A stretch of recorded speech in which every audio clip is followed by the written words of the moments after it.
लेकिन मुझे बताइए, हाजी रंगरेज भी ये सवाल पूछना चाह रहे थे, मैंने भी पूछा, के शर्मा भी ये बात कह रहे थे, राम कृपाल जी भी कमोबेश कह रहे थे कि भाई किसी के यहाँ कोई दिक्कत होगी तो पहले शिकायत दर्ज कराएगा, उस पर कार्रवाई करवाना चाहेगा, या फिर पहले ट्वीट करेगा और बताएगा कि नहीं साहब मेरे पास फोन आया। 15 लोग जाइए और बताइए कि इनके पास कॉल आया, आप 15 नाम भी नहीं बता रहे। लेकिन शिकायत तो की गई ना, शिकायत की गई, तो कार्रवाई शिकायत का मजमून बता दीजिए, उसमें शिकायत की गई और शिकायत पे कार्रवाई भी होनी चाहिए, उससे भी कोई एतराज नहीं है। एतराज इस बात से है कि आपको भारतीय जनता पार्टी ने आदेश दिया, एलजी को कहा, एलजी ने आदेश दिया और तुरंत मुंह उठाए चले गए। आप दरवाजे पे पहुंच गए, नॉक नॉक, दरवाजा खोलिए, आइए हम आपसे बातचीत करना चाहते हैं। आप कुछ लीगल तरीके से कुछ भी करेंगे ना, आप तो पार्टी बन के आए, बीजेपी के पार्टी बन चले आए दरवाजे पे। और दूसरी बात, इस गलतफहमी में कि हमारी सरकार बन रही है केवल एग्जिट पोल के नतीजों पे, तो लोगों ने देखा है एग्जिट पोल के नतीजे को। 12 बजे के बाद से चेहरे नहीं दिखाई दे रहे थे टीवी पर, जो बैठ के लंबी लंबी बातें कर रहे थे और 300 पार 400 पार की बातें जो कर रहे थे, निपट लिए, निकल लिए। क्या लोगों ने देखा है।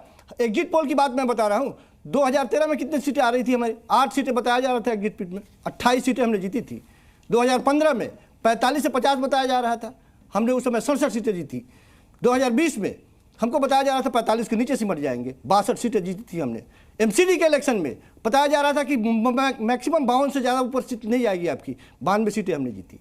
ये दिखाता है कि एग्जिट पोल कैसे ढुलमुल रवैया और जिसके मन में जो आए। जी, सरकारें बन रही थी हरियाणा में, 9:30 बजे के बाद में सब कुछ पलट गया, सारे एग्जिट पोल करने वाले फरार वहां से। ठीक है, किसी टीवी चैनल पर दिखाई नहीं दे रहे। ये तो बात हुई एग्जिट पोल की, जिसपे विश्वास अविश्वास आपका अधिकार है, वो नतीजे सही होंगे कि नहीं होंगे उसकी भी ज्यादा नहीं, इसी आधार पे इसी आधार पे वो कह रहे हैं कि हमारी सरकार बन रही है, मुख्यमंत्री बना लीजिए, काहे का मतगणना करवाना है। संजीव जी, आप तो नहीं मान रहे ना, आप नहीं मान रहे, बिल्कुल नहीं। तो फिर आप ये भी मान रहे होंगे कि वो 16 आदमी जीत रहे हैं जिनके पास फोन आया। हाँ बिल्कुल, तो जरा नाम बता दीजिए ना कि अरे बोल तो रहे हैं, जो नंबर दिए गए हैं उस पे कार्रवाई करें ना, तो कौन सा पता तो चले ना। कितने नंबर दिए गए? मैंने कहा एक ही नंबर दिया गया है, एक ही मीडिया में क्या, एक ही को पकड़ा जाए, एक ही से पूछा जाए। आपके विधायक, वो भी हम बताएंगे ना। जब ट्वीट कर रहे हैं आपके प्रत्याशी, जब ट्वीट कर रहे हैं पूर्व मुख्यमंत्री, तो बता दीजिए कि किस मतलब जो नंबर दिया जा रहा है, जो व्यक्ति सामने आ रहा है, उसके ऊपर उसके बातों पर कोई ध्यान नहीं देंगे, उस पर कोई कार्रवाई नहीं करेंगे। जिन लोगों ने कहा कि हमारे नेताओं को इस तरह से खरीद फरोख्त के लिए संपर्क किया जा रहा है, उसके घर पहुंच गया। एक बात मैं फिर आ जाऊं, के शर्मा पहले पूछ रहे थे आपसे, उस सवाल का जवाब दीजिए जरा। पिछली बार भी तो यही कहा था, पिछली बार का केस चल रहा है अदालत में, वो कह रहे हैं वो सारी चीजें के शर्मा को सब पता है कि किस तरह से संवैधानिक संस्थानों का इस्तेमाल किया इन्होंने लगातार एक पार्टी को तोड़ने के लिए। धेले बराबर कोई बरामदगी नहीं होती है और इस केस लगातार चलता है। डिजिटल दुनिया में के शर्मा आप रिप्लाई करेंगे, लेकिन मुझे ये विश्वास नहीं हो रहा आते ऐसी भी कोई दिन के लिए दुनिया में जिसमें हर आदमी 2-2 4-4 स्मार्टफोन है, हर आदमी के पास कैमरा है। अरविंद केजरीवाल जब चुनाव पहला लड़ रहे थे तब जनता को यह सिखा रहे थे कि भाई से स्टिंग ऑपरेशन करना सीखिए, अपने मोबाइल का इस्तेमाल करना सीखिए। आपके 16 विधायकों को फोन आ रहा है, एक व्यक्ति रिकॉर्ड नहीं कर पा रहा है। मोहन जी, स्क्रीन रिकॉर्ड कर रहा है, बातें आपके सामने आएंगी, थोड़ा सा धैर्य तो रखें, हम सारी बातें सामने आएंगी ना। हम तो पिछली शिकायत से धैर्य रखें, आज तक एक सबूत तो दिखा देते। के शर्मा जी जरा रिप्लाई कीजिए। राम मोहन जी, मुझे सही एक बात समझ में नहीं, ये कौशिक जी क्या बोल रहे हैं? ये जो बोल रहे हैं समझ भी पा रहे हैं या नहीं समझ पा रहे हैं, या केवल बेतहासा बोल रहे हैं हताशों में? आप अभी कह रहे हैं कि पिछले मामले पर क्या हुआ, तो आप कह रहे हैं कि साहब को ये तो संवैधानिक संस्थाएं भी इनकी है, तो यानी कोर्ट भी आपसे बायस्ड है, कोर्ट भी बायस्ड होकर डिसीजन कर रहा है। 8 महीने हो गए, आपकी नेता जमानत पर है, आपकी नेता कोर्ट के चक्कर काट रही है, एक बार भी वो नाम नहीं बता पा रही है, ना पुलिस की जांच में नाम बता रही है। आपकी पूरी पार्टी नेतृत्व कर रही हो सीए में, 8% भी अभी तो चुनाव अभी हुए नहीं है, तब तक तो प्रभार में होंगी ना। आपको शर्म तक नहीं आती है? शर्म आती है कुछ कि आपके नेता वहां पर नाम नहीं बता पा रहे हैं? आपने प्रेस किया था, आपने कहा था कि हम सबूत देंगे, हम जो है ये डिटेल्स देंगे, क्यों नहीं दिया आपने पुलिस को? अरे साहब क्यों नहीं बताया? अभी तो हम नाम बता रहे हैं और ना, अभी जिसका नाम लिया गया उसके ऊपर कोई कार्रवाई नहीं, भैया मैं बता रहा हूं, लेना देना नहीं है, कुछ लेना देना नहीं है। साफ दिखाई दे रहा है कि आप काम करना चाहते हैं, केवल प्रताड़ित करने का प्रयास कर रहे हैं। ये क्या बात हुई? क्यों चिल्ला रहे हो? क्यों चिल्ला रहे हैं आप बताइए। कुछ नहीं होने वाला। नंबर जिसने दिया, जिस विधायक मंत्री ने दिया, उसके अरे भाई एक बार शांति से रुको ना भाई। आप जांच के पुलिस के तरीके भी सिस्टम होते हैं ना, आप गए उस नंबर को देंगे, पुलिस उसकी जांच भी करेगी, आपसे बयान भी लेगी ना। आप बयान देने से क्यों भाग रहे हो?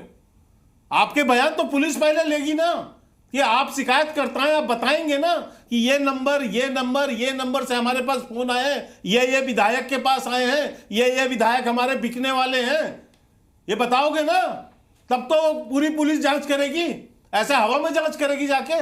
इसी के लिए तो गई है आपके यहाँ। जब आपके यहाँ गई तो आप जो है घर छोड़ के भाग गए। क्यों भाग रहे हो वहां से?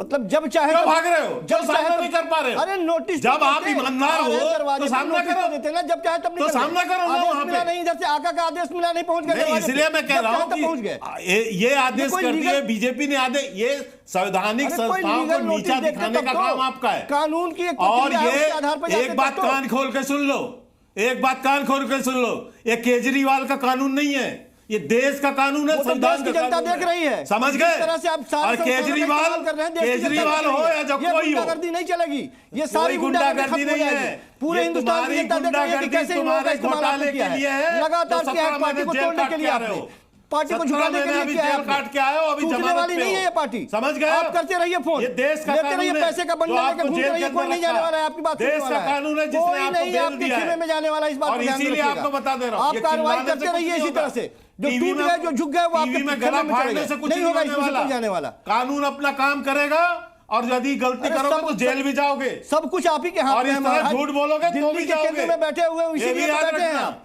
इसीलिए तो आते आते सबसे पहले ऐसी आप कुछ देश के आपने। कानून से अरविंद इसीलिए- केजरीवाल ऊपर नहीं है, ना आम आदमी पार्टी ऊपर है। अरे भारतीय जनता पार्टी के देश लोग ऊपर है, के हमें किसी पता है। कानून से ऊपर नहीं है। कल वही पार्टी और के लोग जो आपके भी यहाँ ज्वाइन झूठ कर लेंगे, बोलोगे ठीक हो जाएगा। उसकी भी सजा पाओगे। भ्रष्टाचार ये में भी याद करने का रखना। तरीका हमने देखा है, और देश और की 10 जनता ने बार भी देखा माफी है। मांग किस चुका है तरह से- केजरीवाल। अरे भ्रष्टाचारियों यही झूठ के लिए के लिए अरविंद भ्रष्टाचार का केजरीवाल से आरोप माफी- आपने लगाया, वो सारे ठीक लोग है आपके सर, खेमे में इसी- बैठे पड़े हैं। आप दोनों का एक बात क्या कि मैं अपनी आप बात दोनों का समाप्त मैं करूंगा, बहुत बहुत केवल धन्यवाद एक करना बात। चाहता हूं। आप सभी का 10 मैं बहुत बहुत बार- शुक्रिया करना 10 चाहता हूं इस डिबेट में 10 शामिल बार होने के लिए। झूठ लेकिन एक बोला बात है। आखिरी अरुण कहते हुए कि विश्वसनीयता राजनीति में सबसे महत्वपूर्ण होती है। अगर आपने अपनी विश्वसनीयता खो दी तो फिर आपके पास ले देकर कुछ बचता नहीं है। ये परसेप्शन जो है ना, वो सबसे कमाल की चीज होती है। और अगर आप बार बार उसी तरह की राजनीति करते रहे जिसमें परसेप्शन कमजोर हो रहा है, विश्वसनीयता कमजोर हो रही है, तो ये किसी भी नेता के लिए ठीक नहीं कहा जा सकता। ताल ठोक के मैं भी के लिए बस इतना ही। नमस्कार।